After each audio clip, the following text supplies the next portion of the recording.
Negara-negara dunia perlu membangunkan rangka kerja untuk saling berniaga meskipun mereka bertikai. Berucap kepada sekitar 600 pemimpin pemerintah dan perniagaan di Forum Dunia Wharton, Timbalan Perdana Menteri Lawrence Wong menambah Singapura akan memainkan peranannya dalam hal itu dan membuktikan kerelevanannya dalam dunia yang tidak menentu.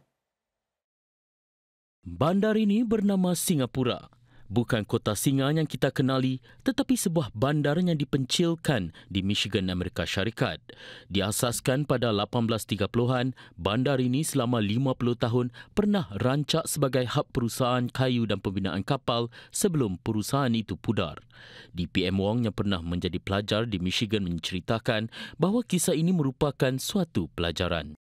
In this dangerous and uncertain world, we will continue to do our best to stay relevant and to add value as a key node in this changing global network, a hub for talent, finance, trade and ideas. And we will continue to build a vast network of friends to promote peace and stability in our region, and most of all, to preserve our sovereignty and right to determine our own future. Masa depan ini menurut DPM Wong perlu bersifat berbilang hala, terutama sekali dalam dunia yang semakin berpecah belah. Beliau menambah ruang bersama diperlukan dalam bentuk peraturan kolaboratif dan baru serta institusi dan perkongsian berbilang hala yang lebih teguh. DPM Wong memberi contoh kerjasama ekonomi menyeluruh serantau iaitu perjanjian dagangan bebas terbesar di dunia yang disokong Singapura. Singapore, of course, will do everything we can to advance these goals, but we are very realistic about what we can or cannot do.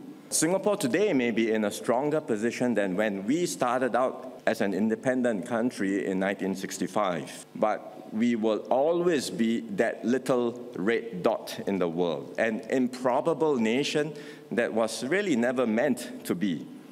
And in this era of change, really one can never take things for granted. Singapura menjadi tuan rumah Forum Global Wharton tahun ini iaitu 30 tahun selepas idea itu dibentangkan di sini. DPM Wong berkata forum itu kini mencerminkan peranan boleh dimainkan Singapura dalam dunia yang berubah-ubah iaitu sebagai penganjur, penghubung dan tempat bagi kemungkinan baru. Kementerian Pendidikan sedang bekerjasama dengan rakan-rakan industri dan Institut Pengajian Tinggi atau IHL untuk bukan setakat mengejar grade tetapi mencapai meritokrasi berdasarkan kemahiran. Menteri Pendidikan Chan Chun Sing berkata, peralihan ini penting sedang Singapura terus mengembangkan golongan atasan sambil meningkatkan golongan kurang bernasib baik. Ini lebih-lebih lagi di tengah-tengah perubahan teknologi yang pantas. Para pelajar Universiti Pengurusan Singapura atau SMU tidak lama lagi akan menerima bukan satu tetapi dua transkrip. Satu transkrip rasmi akademik dan satu lagi transkrip co-curricular iaitu yang pertama dari sebuah institut pengajian tinggi di negara ini. Ia mencatat kemahiran yang para pelajar raih daripada aktiviti co-curricular mereka. Lebih banyak perincian akan didedahkan apabila inisiatif ini dilancarkan bulan depan. Sementara itu, industri tempatan juga sedang bersiap sedia untuk bergerak ke arah pengambilan pekerja berdasarkan kemahiran. LinkedIn misalnya sedang menghasilkan senarai kemahiran khusus bagi keperluan ekonomi Singapura untuk dapat memadankan tawaran dan permintaan pekerjaan dengan lebih baik lagi. Berucap di sebuah forum awal dari itu, Menteri Pendidikan Chan Chun Sing berkata betapa usaha-usaha sebegini penting kerana ia membantu membentuk pasukan dengan pelbagai kemahiran. Ini mampu mengembangkan sesebuah organisasi ke peringkat yang lebih tinggi. We must go further to source for talent beyond the traditional academic profiles, including professionals in other fields who are well-versed in stakeholders management and can be connected with industries both local and international. Untuk melakukannya, Encik Chan menekankan peri pentingnya mengubah cara pemikiran supaya Singapura kekal relevan kepada masyarakat dunia. Isu tenaga manusia dan kos kini menjadi cabaran kepada inisiatif melawan denggi Projek Wolbachia daripada dilancarkan sepenuhnya di merata Singapura. Projek itu berjaya mengurangkan kadar denggi dalam ujian-ujian perintis. Penggunaan teknologi menyaksikan pembiakan nyamuk Wolbachia naik 130% sejak beberapa tahun ini. Jentik-jentik ini dijangkiti kuman Wolbachia demi menyelamatkan nyawa manusia. Menerusinya, apabila nyamuk jantan Wolbachia mengawan dengan nyamuk betina, telurnya tidak akan menetas.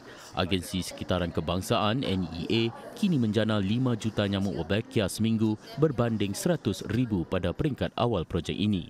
Penggunaan teknologi berjaya meringankan usaha yang begitu giat tenaga ini. Namun penggunaan mesin masih ada hadnya. Para saintis projek Wolbachia mengatakan proses-proses utama seperti mengasingkan nyamuk jantan dan betina sudah dilakukan secara automatik.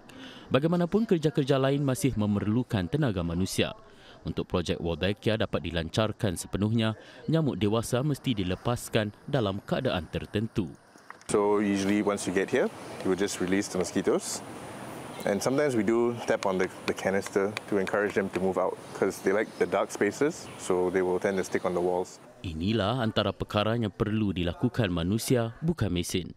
Ia juga misalnya perlu dilakukan di beberapa tempat di blok yang sama. Saudara, program Roda-Roda Ramadan atau ROW dilancarkan Menteri Negara Ehwal Dalam Negeri Merangkap Pembangunan Negara Dr. Muhammad Faisal Ibrahim hari ini.